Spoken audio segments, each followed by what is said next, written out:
नमस्कार, स्वागत है आपका न्यूज 24 की इस मेगा कवरेज में। मैं हूं आपके साथ आशा झा और जैसा कि मेरे पीछे आप देख पा रहे हैं 23 लाख छात्रों का नहीं बल्कि ये देश का सवाल है। ये नीट की परीक्षा देने वाले 23 लाख छात्रों की हम बात कर रहे हैं, उनके भविष्य का सवाल नहीं है, ये देश का सवाल है। और इसलिए आज एक मिशन के तौर पर इस मुद्दे की तह तक जाने की हम कोशिश करेंगे। आज देश का सवाल पूछेंगे जिम्मेदारों से। अगर आप मेडिकल परीक्षा को जानते समझते हैं तो आप ये भी जानते होंगे कि देश के बड़े बड़े डॉक्टर्स जो आगे चलकर देश में चिकित्सा जगत का भविष्य तय करते हैं, इसी नीट परीक्षा के जरिए चुनकर आते हैं। और ऐसा भी नहीं है कि ये परीक्षा देने वाले 23 लाख सभी परीक्षा देकर डॉक्टर ही बन जाते हैं। जो असल कंपटीशन होता है वो उन 10% छात्रों के बीच होता है जो इस परीक्षा में टॉप करते हैं। यानी कि 23 लाख के मुताबिक इनकी संख्या हुई करीब 2,30,000 के आसपास। और जो सफल नहीं हो पाते या जिनको मन मुताबिक कॉलेज नहीं मिल पाता, अगले साल फिर इस परीक्षा में शामिल होते हैं और इस तरह यह क्रम जो है वो चलता रहता है।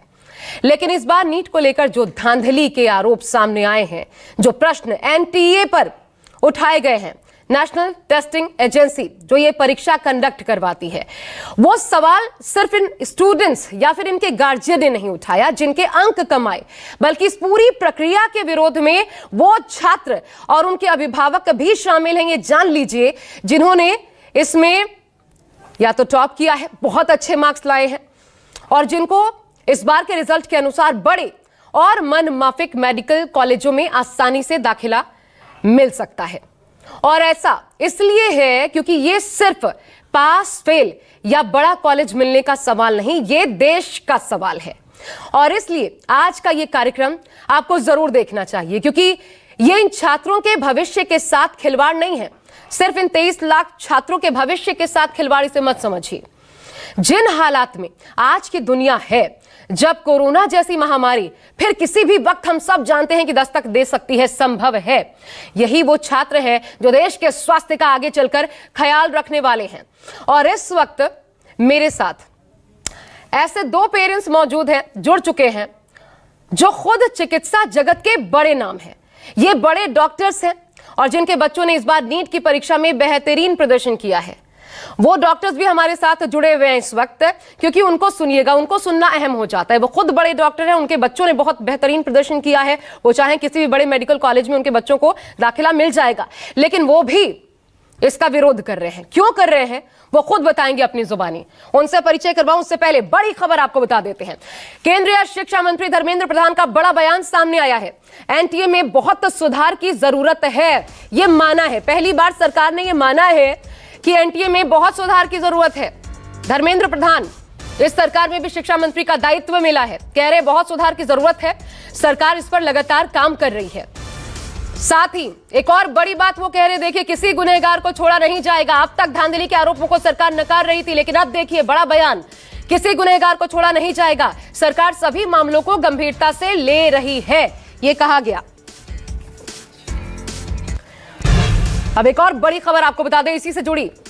नीट पर आम आदमी पार्टी नेता सौरभ भारद्वाज का बयान भी सामने आया है कि उन्होंने सीधे सीधे ये आरोप लगाए हैं कि नीट मामले पर केंद्र सरकार ने चुप्पी साध रखी है। आम आदमी पार्टी का यह बयान है, सरकार सीबीआई जांच नहीं करवाना चाहती। आपको पता होगा कि इसकी मांग कोर्ट से की गई है, सीबीआई जांच करवाई जाए।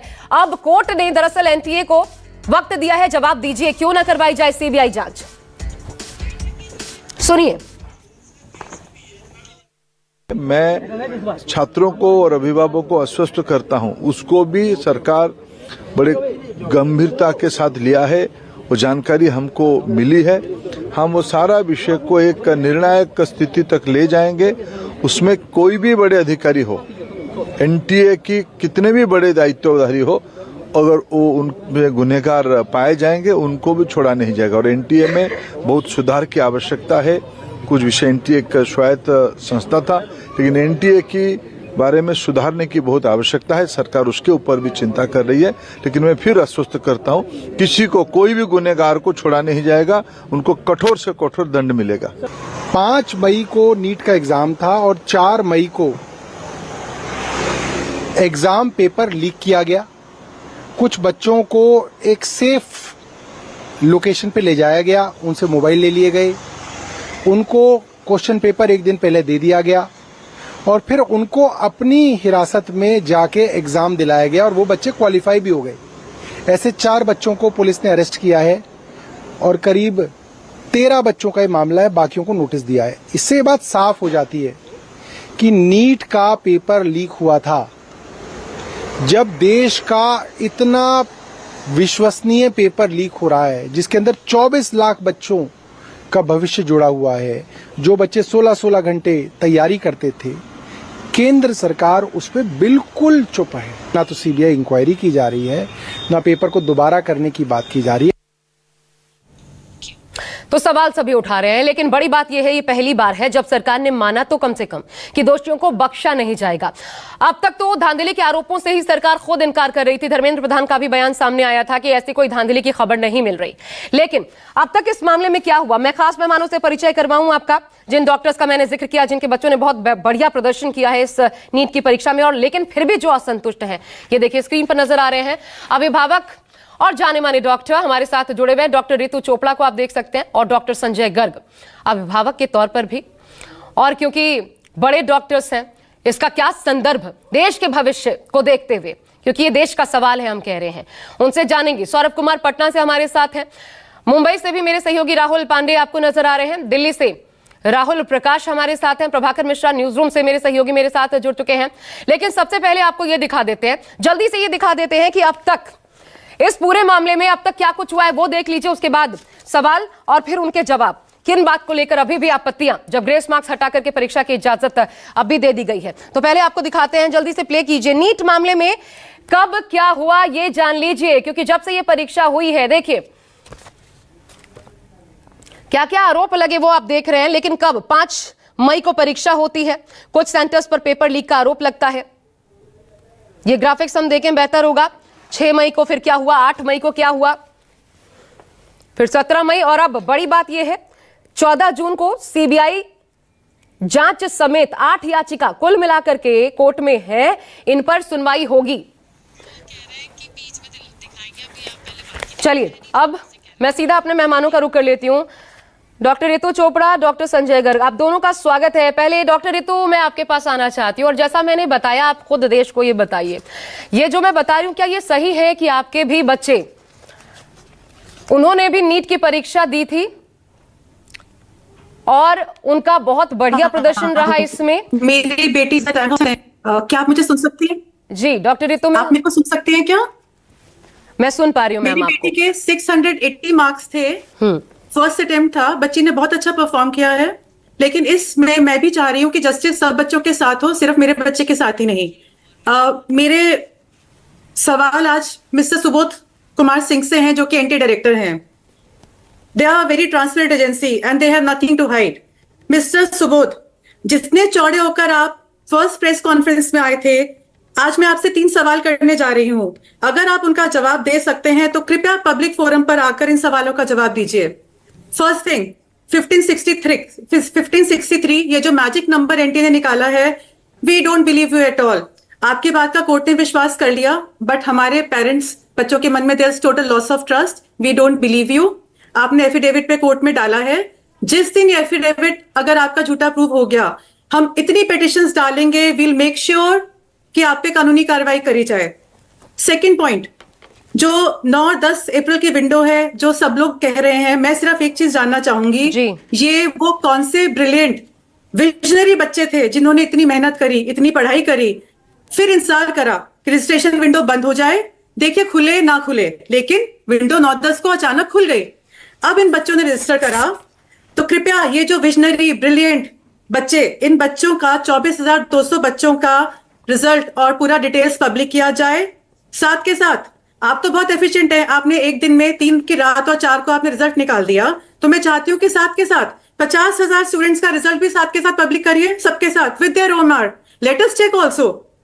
थर्ड थिंग, जो अब तक किसी ने मुद्दा नहीं उठाया है, ये आपके सामने एनटीए का रिजल्ट बुलेटिन आ रहा है, जो एनटीए अपने रिजल्ट के बाद एक पूरा 10 पन्ने का 15 पन्ने का बुलेटिन निकालता है। 2022 मैंने चेक कर लिया इनकी ऑफिशियल साइट से, 2023 मैंने चेक करा इनकी ऑफिशियल साइट पे, पूरे डिटेल्स के साथ मार्क्स हैं। मिस्टर सुबोध कुमार सिंह, कृपया जवाब दीजिए कि 2024 में मार्क्स क्यों नहीं है इस बुलेटिन में? या क्या आपने बुलेटिन में मार्क्स डाले लेकिन आपको इमीडिएटली रियलाइज हो गया कि ये तो गड़बड़ हो गई हमसे, 718 719 लोग देख लेंगे, so but then you have nothing to hide. तो इस बुलेटिन में 2024 के बुलेटिन में मार्क्स क्यों नहीं है रैंक्स के साथ? देखिए, ये जो उन्होंने 4 मेंबर कमेटी बनाई, मैंने कोई बहुत बड़ा क्राइम कर दिया, मेरे से गलती हो गई, अब मैं क्या करूंगी अपने को बचाने के लिए? मेरे जूनियर, मेरे सीनियर, या शायद मेरे ही डिपार्टमेंट के रिटायर्ड लोग। आई वुड वांट आप आ जाइए कमेटी पर, प्लीज, मेरे से गलती तो हो गई है, मेरे को बचा लीजिएगा, कुछ बात बाहर ना आ जाए। मेरी डिमांड है, मेरी नहीं, पूरी पब्लिक की, बच्चों की डिमांड है। ठीक है। अब कोर्ट या गवर्नमेंट जो भी डिसाइड करे, लेकिन उसमें इस कमेटी में हमें एजुकेशनिस्ट चाहिए, जैसे कि नितिन विजय जी और अलक पांडे जी हैं। मैं उसमें आती हमें हूँ आप उस पर जैसे- मैम, लेकिन पहले एक बात बताइए, ये जो 2 पॉइंट आपने रेज किए, ये रैंक के साथ मार्क्स क्यों नहीं बताइए? आप ये पूछ रही हैं, ये अमूमन बिल्कुल हुआ obvious करता है था, ना। अन्य वर्षों में ये हुआ करता था, प्रक्रिया के हाँ जी। विपरीत जाकर क्या ये काम हुआ है इस बार? बिल्कुल हुआ है। आप खुद बताइए, अगर बुलेटिन तो एक स्टैंडर्ड है, ये एसओपीज की बात कर रहे हैं, स्टैंडर्ड ऑपरेटिंग प्रोसीजर्स, जो कि इन्होंने कहीं फॉलो नहीं करे। अगर आपने हर साल हर चीज के साथ मार्क्स डाले हैं, रैंक के साथ, परसेंटाइल के साथ, 2024 के रिजल्ट में मार्क्स क्यों नहीं दिख रहे हैं बच्चों के?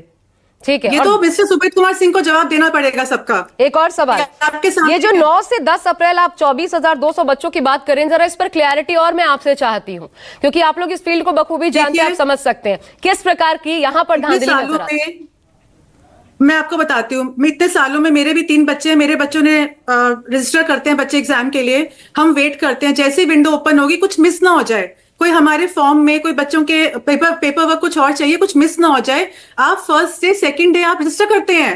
ये कौन से विजनरी बच्चे हैं जिनको पता था कि विंडो दोबारा ओपन होगी? इन्होंने 9 फरवरी से 16 मार्च तक इंतजार करा, रजिस्टर नहीं करा। बच्चे मेहनत कर रहे थे, क्या बच्चे रजिस्टर नहीं करते? इनको कैसे पता था कि विंडो ओपन होगी 9 और 10 अप्रैल को? 9 और 10 अप्रैल को किन बच्चों के विंडो ओपन हुई है? आपकी आवाज ब्रेक हो गई, ठीक है, आपकी आवाज नहीं आ रही है, मानिए, धांधला सारा यही छुपा हुआ है। ठीक है, ठीक है।